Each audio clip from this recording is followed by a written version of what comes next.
Hey, what is up? What is up? I thought I'd hit y'all up with a little surprise motherfucking podcast, niggas. What is going on? What is going on? This is the No I Don't Know TV series podcast, whatever the fuck y'all want to call it. I'm your boy Warren G. Been clowning sucker free since 2003. Motherfuckers always be like, why you say that? Nigga, I say that shit because that's when I got from up under the clown shit, man. I started enjoying and living life. You know what I'm saying? Yeah, I was going out, kicking it and shit. I was trying to fuck all kinds of bitches. Facts. But anyway, man, I hope y'all had a great day at the Court Plantation. Like, why would you say that? Hey, because at least the day is going by and you can get in and get the fuck out. You don't have to worry about no bullshit, no drama, none of the other bullshit that's going on. So I appreciate everybody listening and subscribing. I don't care if it's 5 people. Look, I'm about to send this shit. I don't give a fuck if it's 5 people. Each one's got to teach one. So it ain't no big deal to me anyway. Yeah, you see me on my phone. Yeah. Each one got to teach one. That's the only way things going to get done. And like I said, I don't want a whole lot of people on my shit anyway. Then they'll be auditing my shit and fucking with me and shit. You know what I'm saying? So that's why man, see my phone tripping now. This phone be tripping. Yeah. But anyway, hey man, there's a lot going on, a lot of things that I've been watching and reviewing. The one thing that I did watch today, I watched 2 interviews. But the one that I watched that stood out the most is our brother Dame Dash. Shout out to brother Dame Dash, man. Now, that's the Dame that I'm used to listening to. Not saying that he wavered. I'm pretty sure he had a weak moment and was drunk. He was probably sad, missing his friends. Ain't nobody perfect. But that's the Dame that I'm used to. Dame was on Big Boy in the morning. And great interview. About an hour long. I suggest everybody go watch that interview. One of the best interviews I've seen conducted, because Big Boy kind of knows how to interview Dame. Because you know Dame, once you start asking him questions, he can go. But his info is so vital. The things that he was saying, the knowledge that he was dropping, let me just get into it real quick. The nigga was dropping so much cold shit. I was just like, God damn, just the way he's so passionate about how we get done. People may not like Dame's antics. They may not like the way he goes about business. They might not like it, but to the average motherfucker that's working a 9-to-5 job, man, he's got very vital information.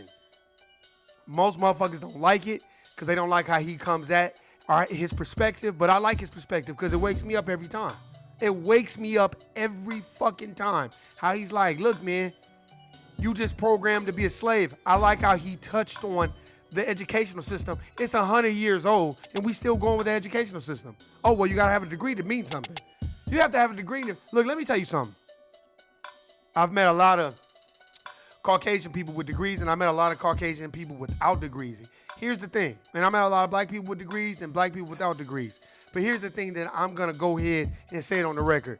You're not Caucasian.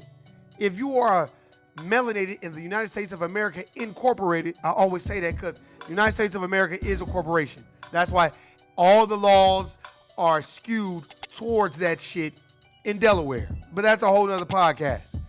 But I'm going to tell you this right now. And I want listen to me and listen to me good. Everything that Dame was saying is facts. Facts. We going with 100-and-some-year-old educational system that's got us locked and boxed out mentally. Oh, go to school, get your education so you can do what? Get you a good job. Not so you can be an entrepreneur. Not so you can work for yourself. So you can be a worker, a slave, be in that system. I like how he touched on the banks. He was like, look, let me tell you something. The dollar ain't worth shit. Basically. He was like, the Federal Reserve is ran by the wealthiest bankers to be slaves for them. This is shit that I've been saying.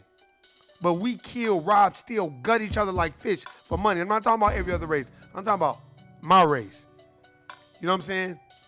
I feel like we're too invested in people's what they got going on personally and not more of, okay, are they for their people? You know what I'm saying? I just like the things that he was saying. That's why, and I like the things that Dame has done. And he will put you on no matter what you got going on. If you showing that you putting forth the work, he gonna put you on. You may not like his criticism, you may not like what he got to say, but what the fuck are you gonna tell Dame? And how could you tell Dame anything? And the reason why I say that is because it's like this.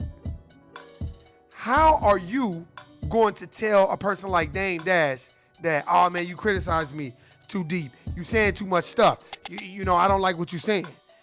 You know, my thing is always this. Constructive criticism is always good, especially when it's coming from the right person. When it's not coming from the right person, you know, it always ends up, I would say, going south or going left because your feelings are involved.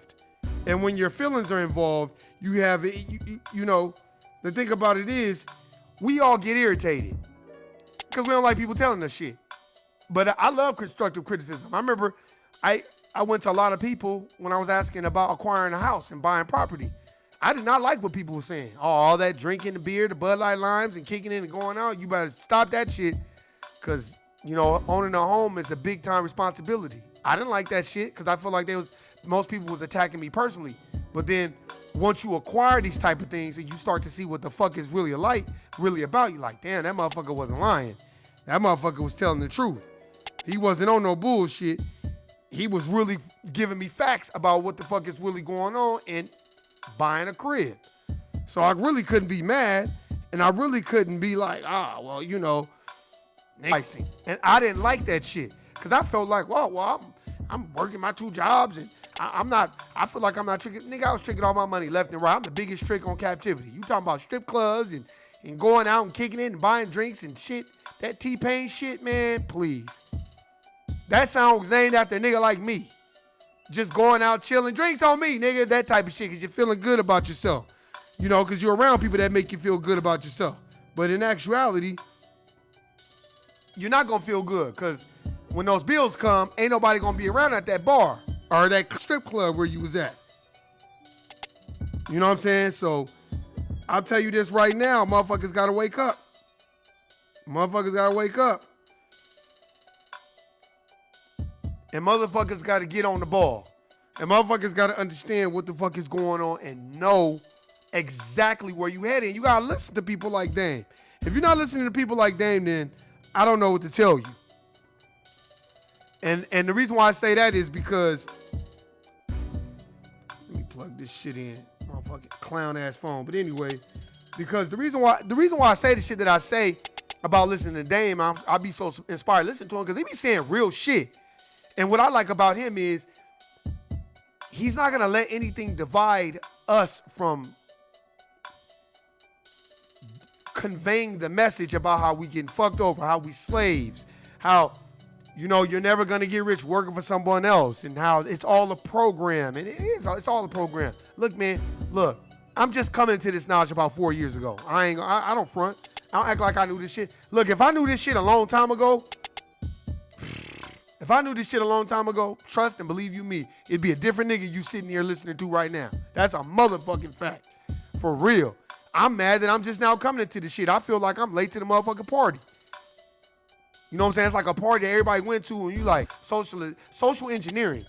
You know how to do the right things with your money, how to go into business for your motherfucking self. Then, man, you need to get the fuck away from there. Or go there and then you're going to have to go and read some books or something.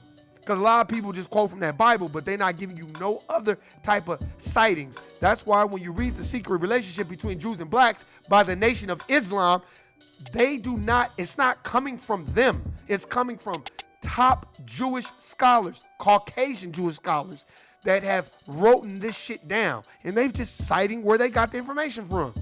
Like me. I don't just be like, oh, no, nigga, I tell you, well, I read this book, and this is what I interpreted from this book. This is what the knowledge that I ascertained from this book.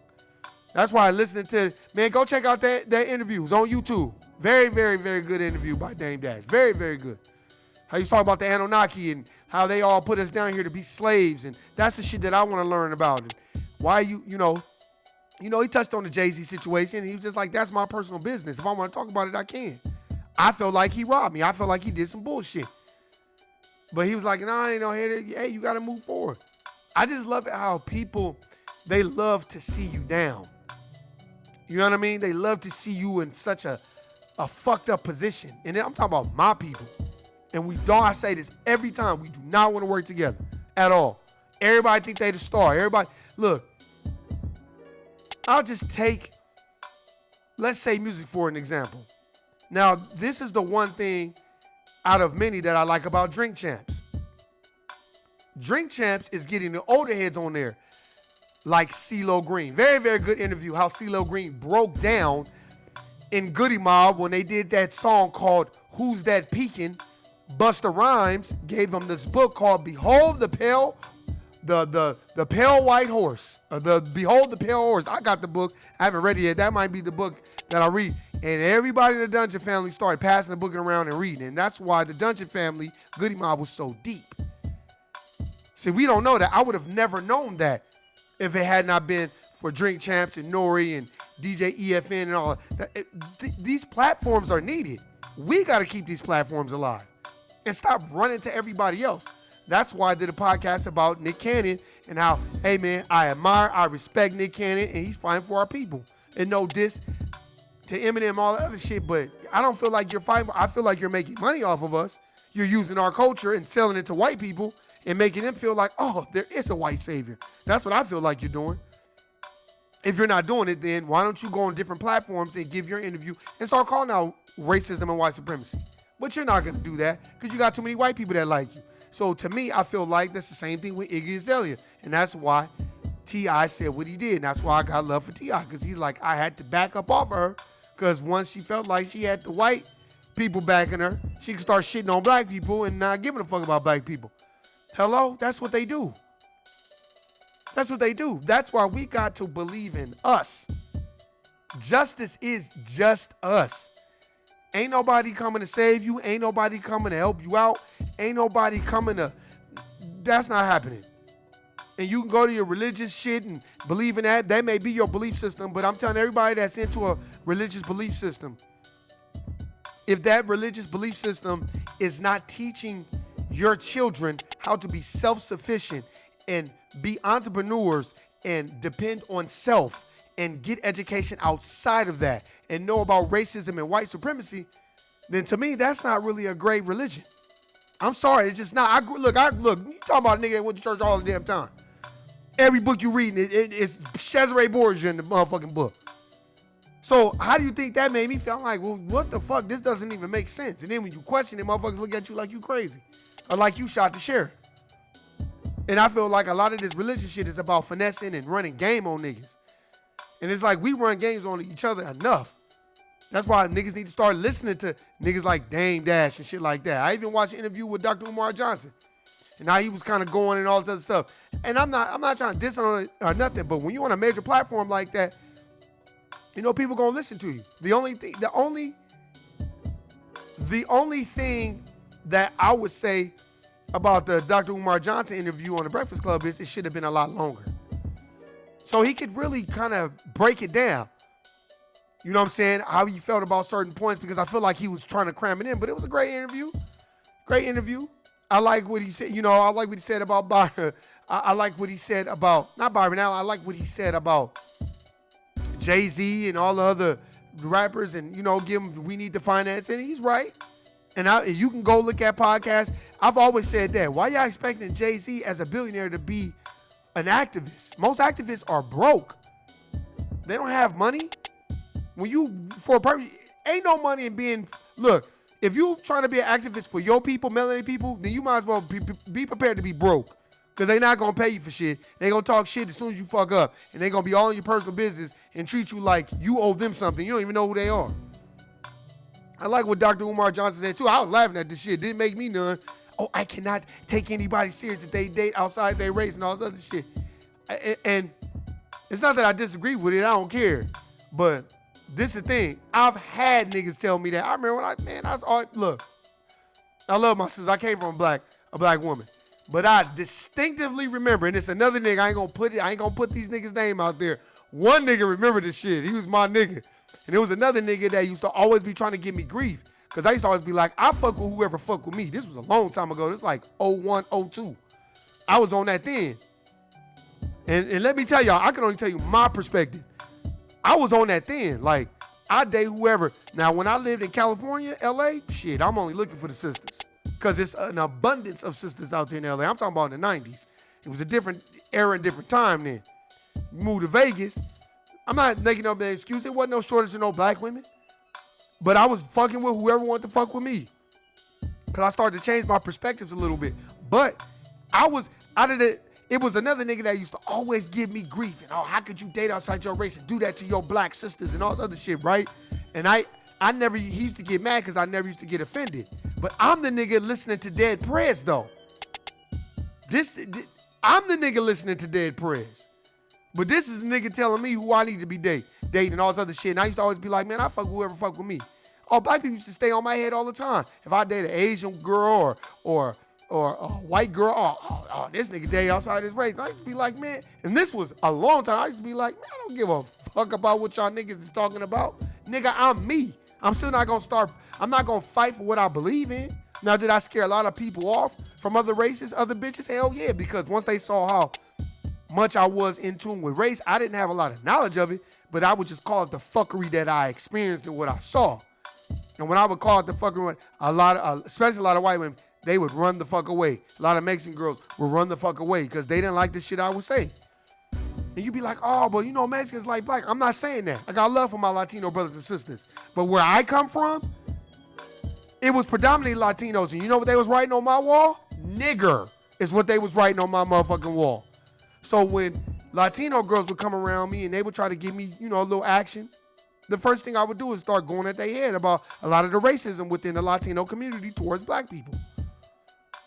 And some Latino women would be like, nah, you right.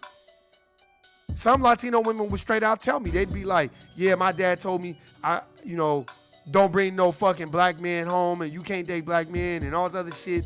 And some Latino women would be like, man, fuck all that. I ain't with that shit. And some wouldn't. And we would have, dialogue about that. Same thing with white women too. Same thing with Asian women. Same thing with every woman. But the thing that used to trip me out about this nigga that used to give me he would always try to come at me with the bullshit. And you know what? This nigga ended up having a baby with a white woman. I was laughing my ass off. And there's no diss, because that child is still gonna be melanated. But my thing is, I would love to see this motherfucker now and be like, nigga, you was talking all that shit about me. At least I put it out front. I don't care what nobody think. I stopped giving a fuck about what people thought alone. If I cared what people thought, I'd be on here cooning and shit and fronting and acting like that. No, it throws people off because they see how I am when it comes to my people, and then they be like, oh, I didn't know you dated a Mexican girl. I didn't know you dated a white girl. Woo. And I'd be like, nigga, I fuck with whoever fuck with me. That don't stop my agenda of what I'm trying to accomplish. And if a bitch up under me, they gonna be solid towards the melanated community. And if not, they not gonna be up under me. Because anybody that know me, they know how I am when it come to that shit. And I ain't gotta explain shit to nobody. Don't nobody pay my shit anyway. And nobody's gonna tell me that I can't stop fighting for my people. And ain't nobody gonna exclude me from their group because I don't give a fuck, because I don't join groups. Nigga. Happy holidays, man. Glad to see you out there still grinding, spreading the knowledge, man. Respect. Screwhead, man. What's going on, bro? Hey, you know how it go, man. Got to. Hey, who else gonna do it? That's the thing, man. I think we be too invested on it. That's why when Dr. Umar Johnson said that shit, I still support and I still agree with him on certain things, but certain things I don't agree with him on. Just like you say, oh, man, I don't... If you date somebody that's outside your race, then I can't respect your cause. Okay. And then I can say, if you are a black man, you're fighting for black people and you are misappropriating funds and talking about you coming out with a school and you still ain't came out with one yet and you buying these buildings, then I don't fuck with niggas either. That's the same thing like preachers. That's why I look at people and I'm be like, I think we need to stick to the subject at hand and the facts. And when you're dealing with people's money and you're using black culture to get people's money and you're not putting it back into the hood, nigga, you're playing a dangerous game. I don't give a fuck who you are. I don't care who you are, what platform you on. And I don't know these people personally, so I don't give a fuck. I'm just telling you my instances that I had with people. You know how many motherfuckers you tell me, oh man, I'm dead outside my race. The next thing you see them a couple years later, they got 3 or 4 kids by Mexican women and Asians and whites and all kinds. I was like, goddamn. But nigga, you was going in on me. That's why I've always been like, I'ma do me. It's a song by Slum Village called Do You, cause nigga, I'ma do me. Do you, cause nigga, I'ma do me. And I learned a lot from that song. I used to play that shit over and over in 03, 04. I used to just bump that shit over and over again. I used to be like, damn, man, this song, very, very good song. Yeah. I did hear about that. It slipped my mind talking about that shit. But you see how bold the system of white supremacy could be? First of all, this is how disaggregate melanated people are. Now, why don't we keep this same energy that we focus on each other with and take it over there to them? So why the fuck is George Zimmerman still able to get that type of press where now he's going to sue Trayvon Martin's family? He's just trying to get more press. Somebody should have already pulled his coattail on some G shit. We got all these Bloods, all these Crips, all these 6-0s. We got all these gangs all over the United States of America. Now, instead of us being disaggregate, let's come together for a purpose like Nipsey Hussle would have wanted us to come together for and handle a situation like George Zimmerman. I'm not saying being volatile, but if you reach out and touch somebody in a nice way, in a business type of setting, and be like, hey, my nigga, you're doing too much. Now leave the family alone. Maybe he'll get the point.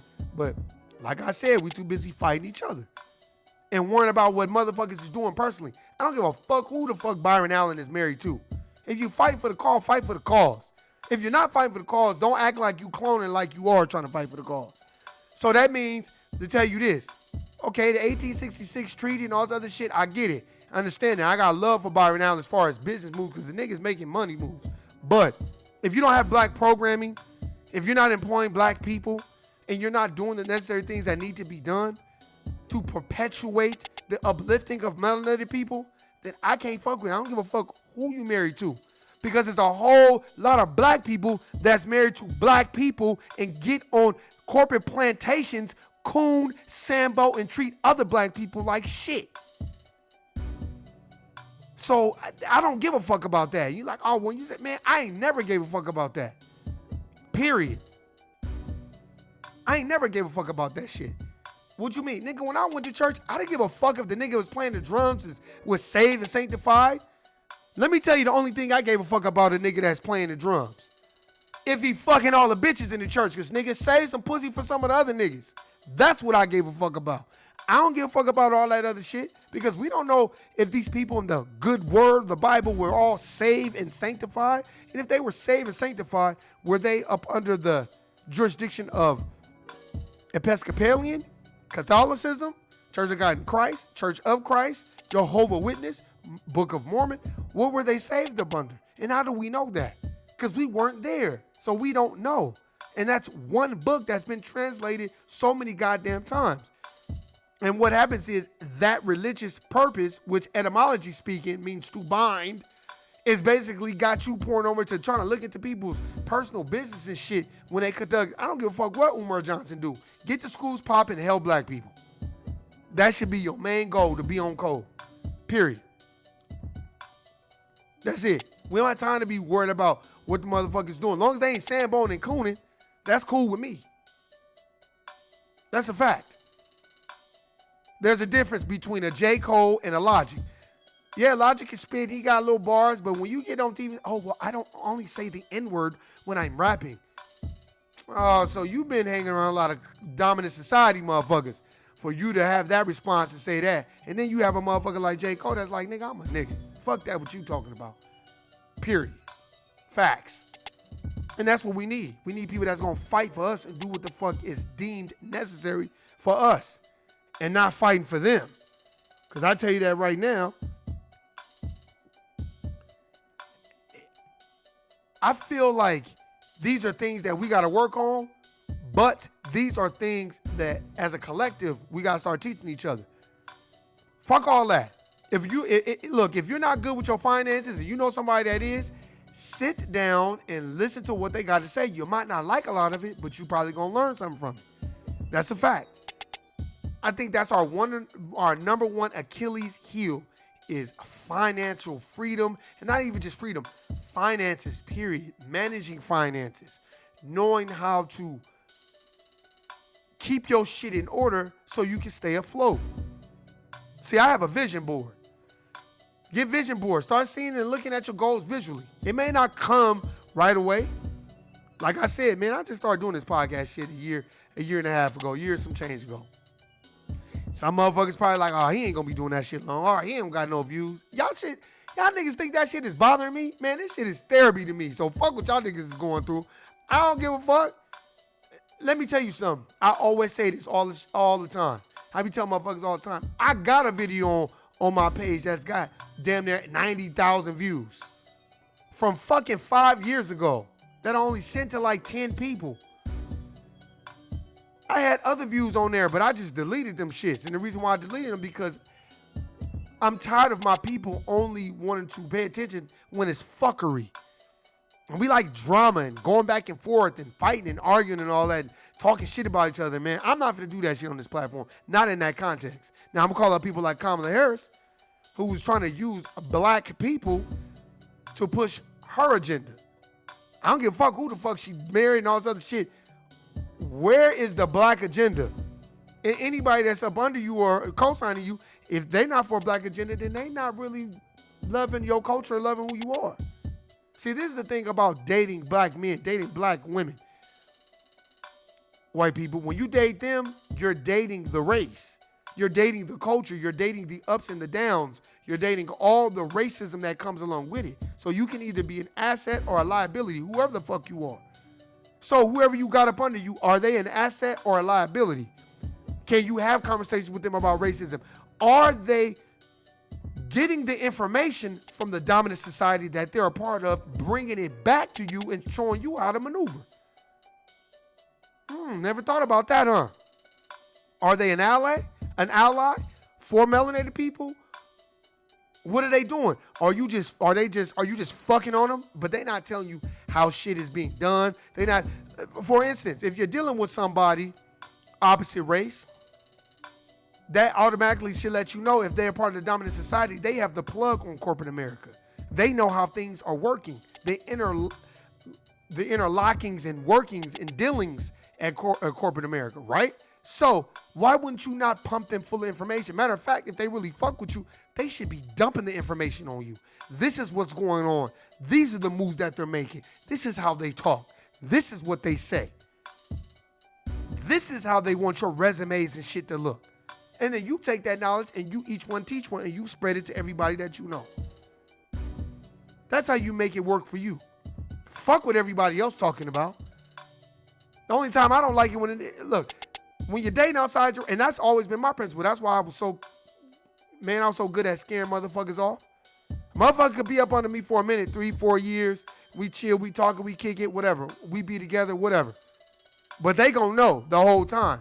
And I'm gonna see what they on. And if I'm trying to see, you know what? Yeah, I'm not really liking the way you move and you're not really for black people. Boom, I'm done. That's a fact. And that's how you have to be. It has to be about the betterment of your people. We're the ones that are locked and boxed out of the wealth. Think about it when you listen to this at the Core Plantation. Take a look around you. That's why I like when people are at the Core Plantation. Take a look the fuck around you. How many generational wealth families do you see? Right? Because just think about it. Let's say if you work in a department that's, let's say, 40, let's say it's 40 people, and let's say half is dominant society, and let's say half is black people. So out of the half dominant society, let's say 20 of them is dominant society, right? So let's say 10 out of that 20, generational wealth, which means they're inheriting homes, stocks, bonds, 401k, life insurance policies. Now let's take the 20 black people. Out of the 20 black people, let's say 2 or 3, let's say 5 is inheriting a home. Let's say 5. Okay, so that's 5. So now we're down to 15. Let's say another 5 is probably getting a life insurance policy from their family. So that's 10. and the rest of them ain't getting shit. That's how it goes. So while you up there fighting each other and thinking that, oh, I'm gonna outdo this person, I'm gonna stun on this person, go stun on the white people. You got your fat ass Mercedes Benz or your Beamer with your rims on it. Take that if you live in Las Vegas, Nevada, and go to 89144. Go to 891, let's say 145. Go to Queensridge. I want you to try. A matter of fact, if you don't live there, you're not even getting in Queensridge because it's a gated community. But why don't you go there? Go to the Red Rock Country Club and let's go stunting right up there. Because half these niggas got all these fancy ass cars. They living in apartments, living with their mamas. They living with some motherfucking somebody paying out they shit. Because we want to look the part, but we don't have the part. Not act, but we don't have the part. Most niggas don't even know what generational wealth is. They don't care. They don't care. They not, you know why? Because we're not worried about that shit till, I guess until the end. Like, oh, well, man. Damn, or when your parents pass away and they ain't leave you shit. Or they leave you with a crib, but they leave you with all kinds of medical bills, and then the motherfucking medical company take your shit. Take your crib. Oh, well, we're seizing that. Because you owe us X amount of dollars. So let me tell you something, man. It's up to us to listen. Each one got to teach one. Go get the books and read them. I say this shit all the time. Go read the fucking books. And stop being a person that depends on other people for knowledge. Like, hey, man, what is this book saying? And I get that. But, if you got a bunch of books at your house and you're not reading them and you just oppose it, then you get the fuck away from me. Because I got a book in my backpack right now called In the Matter of Color. And that shit is all fucked up. Because I take my shit to work and read them on my breaks and shit. So, don't I don't like posers. And I don't like a motherfucker on some mental jacking off type shit. You just, nah, man, I'm trying to apply this shit. And I don't give a fuck with ain't no nigga gonna tell me who the fuck I can fuck, period. Period. I don't give a fuck who you are. And you can be like, I'm not listening. Don't listen to me then. Shit. You don't have to pay to me. I'm not getting paid to do this shit anyway. Man, ain't nobody gonna tell me that shit. Nobody. And when I mean nobody, period. Because that's the problem. We always want to control. That's that religious bullshit too, and that whole belief system. Well, let's control that. Let's control that. No, you're not controlling what the fuck I say and I do. As long as I'm on code with my people, that's all good. And if you don't think I'm on code, then shit, oh well. Black people ain't on no code anyway. We just now starting to ask for an agenda for black people as far as voting. And then white people have the nerve to try to make niggas feel bad about that shit. Now, I do agree with this. The Democratic Party just as racist as the Republican Party. The difference is Donald Trump he don't give a fuck. What he say? Well, they ain't did shit for y'all black people anyway, so at least I can try to give y'all some jobs or some bullshit. When is the last time any Democratic nominee has sat down and said, I have a clear blueprint for black people? Why is that? Because black people built this country. They've been locked and boxed out of wealth, and this is what we owe to them as Americans. We owe this to them. It's because of them that my kids are able to have generational wealth, because of the free labor that they put on for the last 450 years. But nobody's going to say that. No, they're going to pander to the black audience and go on over there with their people and cater to them. That's why Donald Trump ain't put Hillary Clinton in jail like he was saying. When I get in president, I'm going to lock Hillary up. Man, please, that's behind the scenes shaking hands and politicking and like, all right, cool. Just go away. And look what happened. Hillary Clinton just went away, and now what? Ain't nobody even harassing her, going in on her, saying shit about why you ain't locked this bitch up. Of course. Master of disguise. That's what they do. Distract other motherfuckers with basketball games. We more worried about LeBron James and Lakers winning the championship than more worried about, okay, let's learn about generational wealth. Let's learn about the necessary things that we need to move our people forward. We ain't worried about that shit. That's why I don't go out of my way to talk to people about stock and bonds outside of doing a podcast. You know why I don't do that? Because I'm not going to fight harder for a person's success than they are for themselves. Nobody should want you to be more successful than you want to be. And I don't hold motherfuckers' hands, because life is not designed for you to hold somebody's hand. Period. So when we're grown, we are very cognizant of what the fuck is going on, what we need to be doing. And I feel like that's the shit that we need to be worried about. Period. And we shouldn't be worried about nothing else but the shit that affects our people.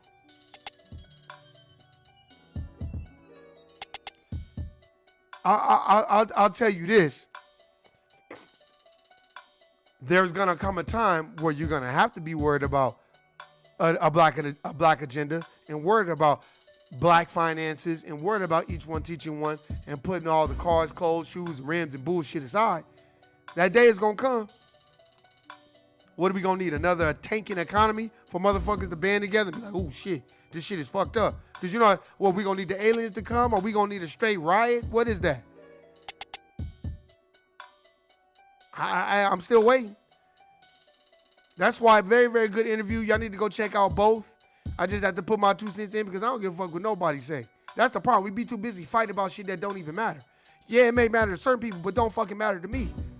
And the reason why a lot of the minute and bullshit don't matter to me because I look at what a person is doing. What are you doing? What are you trying to do to change the community? Are you buying black as much as you possibly can? Are you doing the necessary things like, hey man, you need to go get this, or you need, hey, go get some black soap. You know what I'm saying? That's cool. You get the black soap from Walmart, but go get the black soap from blackandnoble.com or go get the CMOS from them. Go get the toilet tissue from Freedom Paper Company. Go get the toothpaste from them. Go do that type of shit. And the reason why I'm saying that is because that's what we need to be invested in. Toothpaste. Black people need to start making toothpaste. I know I got Dr. Brahmer's toothpaste, and he got Margaret Sanger as one of the people you look up to.